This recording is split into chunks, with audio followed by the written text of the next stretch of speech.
Dans la presse avec Jules Boiteau ce matin. Bonjour Jules. Bonjour Damien.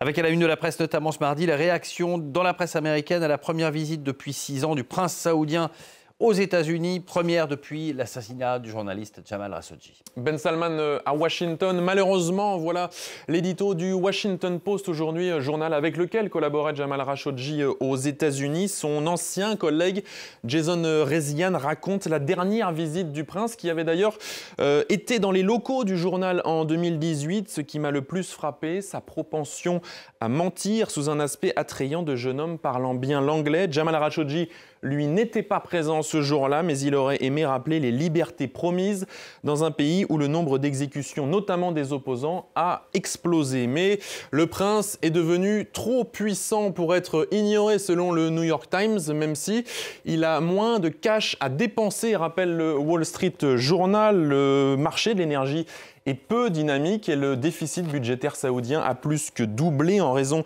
des méga-projets dans le pays. Ça, c'est pour la partie financière. Sur le plan géopolitique, l'obstacle entre Trump et MBS a un nom, il s'appelle Netanyahou. Selon l'Orient le Jour, l'allié israélien s'inquiète de la vente d'avions F-35 et d'un nouveau partenariat stratégique entre Riyad et Washington qui affaiblirait son avantage militaire dans la région. À la une de la presse en France, Jules, Emmanuel Macron qui convoque une réunion ce mardi sur le narcotrafic alors qu'un adolescent est entre la vie et la mort après avoir été blessé par balle dimanche à Grenoble. Comment les mineurs tombent dans le piège du narcotrafic? Question posée ce matin dans le journal La Croix. Eh bien, ils sont ciblés par les réseaux criminels qui recrutent massivement chez les mineurs désocialisés, surnommés les jobbers. Les trafiquants les appâtent sur les réseaux sociaux, ces jeunes venus de toute la France, parfois même de l'étranger, attirés par l'argent facile et aussi par le sentiment d'appartenance pour des petites mains corvéables ensuite à merci. Les mécanismes sont sensiblement les mêmes dans cette enquête de Libération sur l'application de messagerie cryptée Sky, devenue la messagerie du crime. L'un des plus grands cartels franco-belges de trafic de cocaïne y tenait ses activités particulièrement cruelles. La quinzaine de membres s'adonnait à la torture contre ceux qui étaient suspectés de trahison, détecteurs de mensonges ou brûlures à l'aide de poêles chauffées sur des gazinières. Les chefs présumés du réseau basés à Dubaï ont échappé à l'extradition et se sont volatilisés, mais les lieutenants arrêtés en France viennent, eux, d'être renvoyés aux assises.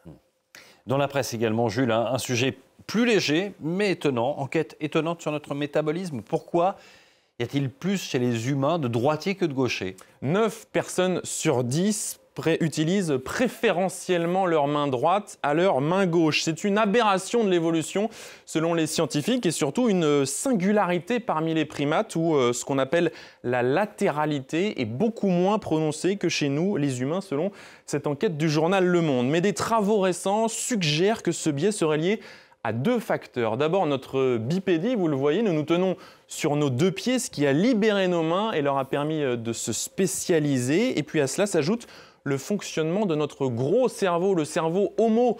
En langage scientifique, il fonctionne selon un contrôle croisé. Comprenez que l'hémisphère gauche contrôle la main droite et inversement. Or, l'hémisphère gauche, c'est celui qui contrôle le langage. Et le langage, ce sont tous les gestes comme le pointage, la désignation qui recrutent souvent la main droite, même chez les gauchers. Voici les pistes les plus sérieuses pour tenter de comprendre la latéralité, même si la mainmise du côté droit reste encore un mystère. Passionnant.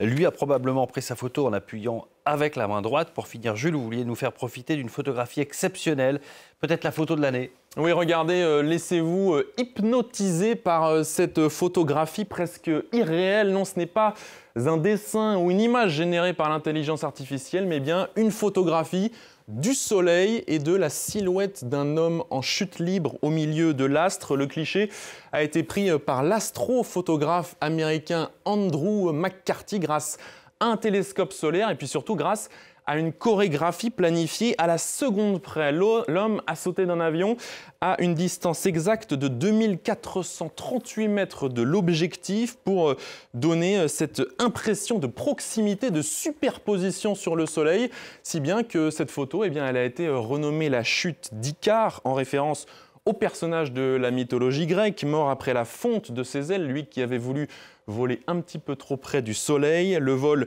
le plus audacieux, comme le décrit le poète Ovide. Cette fois, Icare avait prévu le parachute. Merci beaucoup, Jules. Passionnant. Très belle photo, parfaitement nette d'ailleurs. Il y en a qui veulent aller jusqu'au